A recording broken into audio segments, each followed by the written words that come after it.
Today, we're going on an exciting adventure across Europe where something big is happening. What do you get when you mix innovation, determination, and a dash of madness? Europe's newest mega tunnel. That's what. Get ready to discover the amazing story of this mega tunnel that will change the way we travel. But can a shortcut to the continent be both a boon for commuters and a bane for the natural world? Good question, though. Let's unravel this gigantic construction. Imagine a peaceful holiday island in the Baltic Sea. Well, it's about to undergo a massive transformation. Zoom out for a moment and see the whole picture. The Trans-European Transport Network is like a giant web connecting different places in Europe. It's made up of roads, railways, and shipping lanes that bring people together. But wait, why is there such a huge detour? As we head north through Germany, things start to get a bit strange. Instead of a direct route to Sweden, we end up taking a 150-kilometer loop around Denmark. That's a long way to go. And here's the reason for the detour: the Fehmarn Belt. It's a 20-kilometer stretch of water standing between Germany and Denmark like a big barrier. But let's not be too hard on the Fehmarn Belt. Denmark has something awesome: the Øresund Bridge. It's a beautiful bridge connecting Denmark to a city in Sweden called Malmö. A real masterpiece of engineering. Inspired by the Øresund Bridge, Sweden had a fantastic idea. They thought, why not build a megatunnel under the Fehmarn Belt?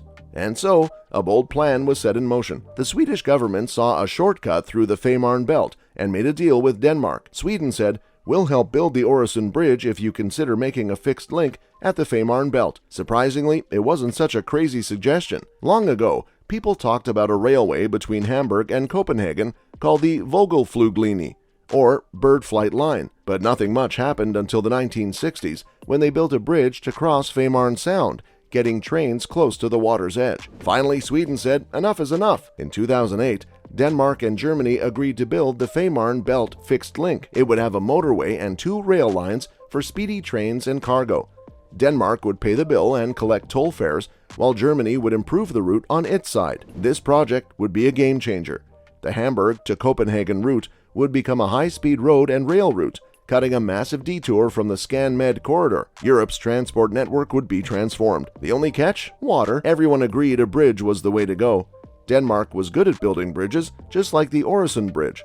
So they planned a 3-kilometer-long cable-stayed bridge, tall enough for ships to pass under, but the Fehmarn Belt is still pretty awkward. It's just under 20 kilometers wide, surprisingly deep in places, and the soil conditions aren't great for building on. Building a bridge over the lengthy Fehmarn Belt seemed like a massive challenge.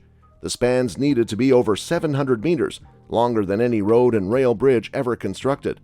The plan was to have 3 enormous towers, each nearly 300 meters tall, but constructing their foundations at sea in depths up to 25 meters with poor soil conditions and a busy shipping lane proved to be a nightmare for engineers. After careful consideration, the bridge idea was scrapped and they looked underground. The Fehmarn Belt was just right for a bored tunnel. Bored tunnels are great because they don't disturb anything above ground, making them ideal for preserving delicate ecosystems like Fehmarn. Though they can be expensive, the longer the tunnel, the more cost-effective they become. However, they hit another obstacle when considering bored tunnels. These tunnels are dug by a tunnel boring machine, also called TBM. Typically, TBMs create tunnels around 7 meters wide, perfect for underground railways, with 1 track per tunnel. But Fehmarn needed a railway, motorway, and an access tunnel. This meant boring 5 separate tunnels, which would cost 5 times as much. But wait, there's more. Trains rely on wheels made of steel, which don't provide much traction. On flat tracks, that's great for speed and efficiency. However, going uphill becomes a challenge. A typical mainline train can only climb upwards by 2.5%, or 1 in 40. So for every 40 meters of track, the train can only move up 1 meter. And the Fehmarn Belt is about 40 meters deep at its deepest point, and any bored tunnel would have to sit at least 10 meters below that. Now you might say, hey, why not build a bridge? Well, that idea is a big no, too. So what's left? Introducing the Immersed Tube Tunnel, or IMT, the knight in shining concrete. Unlike boring through soil, IMTs are like giant Lego pieces made of prefabricated concrete. No more boring through soil. These are neatly sealed together underwater like puzzle pieces, and a tunnel will appear like magic. It's perfect for the Fehmarn Belt because it's shallower, cheaper, and no shipping nightmares once it's done. But as they say, there's always a catch. IMTs are usually used for shorter stretches, like rivers and harbors. Not for Fehmarn Tunnel, oh no. This one's 5 times longer than the longest IMT in the world. So how do you tackle such a colossal task? Welcome to the colossal construction site at Roodbaven, On the Danish side, where Femern AS, the Danish state-owned company, takes charge. It's so massive that building the work area alone took 2 years. And the real star is the humongous factory, one of the biggest ever in Denmark, covering 500,000 square meters. That's around 200 football pitches. Why so huge, you ask? Well, they need space for the production lines that churn out a whopping 89 concrete tunnel elements, each 220 meters long, 12 meters high, and 40 meters wide. These factories will be working non-stop 24/7 for a jaw-dropping 3.5 years. When work begins on January 1, 2021, aggregates and materials will be delivered to the purpose-built work harbor, and then they'll take a magical ride on conveyor belts to the factories. There, like puzzle pieces, the elements will be cast in 9 smaller segments, each taking a whopping 36 hours to create. Once a complete tunnel element is constructed, it will get rolled out of the factory and taken to a huge dry dock, where it then gets floated and taken out to sea where the tunnel trench is dug. Oh, the suspense! Massive ballast tanks are flooded to sink the 73,000-ton concrete tunnel elements to the ocean floor. Winches, like gentle guides, help them reach their targets with an impressive 15mm accuracy. It's like threading a needle underwater. Once all the elements are in place,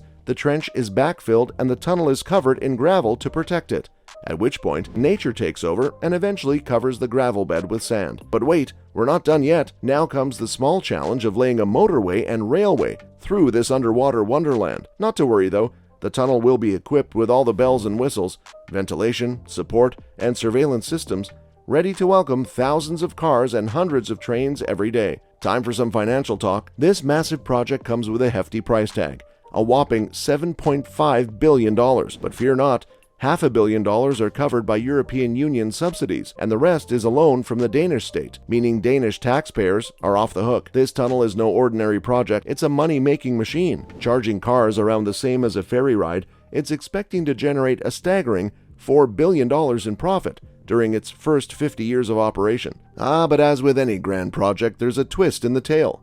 Meet the fierce campaigners from the German Aktienbundes gegen eine feste Fehmarnbelt-Querung, also known as AGFF, the action group against the Fehmarn Belt Fixed Link. They've been fighting tooth and nail for a decade to halt the construction of any permanent crossing. Femern AS tries to make up for the upcoming problems by claiming that once the tunnel's done, it'll be a green corridor, a shortcut of 160 kilometers. Goodbye air traffic, hello eco-friendly freight trains. They're even trying to use 100% renewable energy for construction. At least they're making some effort, right? Opposition groups like AGFF have legit concerns, though. Living near such a colossal construction project can be nail-biting, but hey, building infrastructure is inevitable, guys. We can't just stop building stuff altogether. So the project team is trying to keep people happy.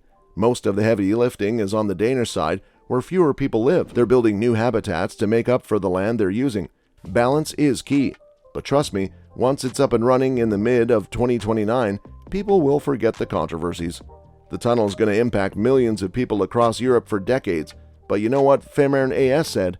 My hope is just that a year after it opens, no one can remember that it was not there. Europe's megatunnel is undoubtedly a true marvel of engineering. But what happens when grand projects face failure? Join us in our next video titled, Why Shanghai Tower Failed.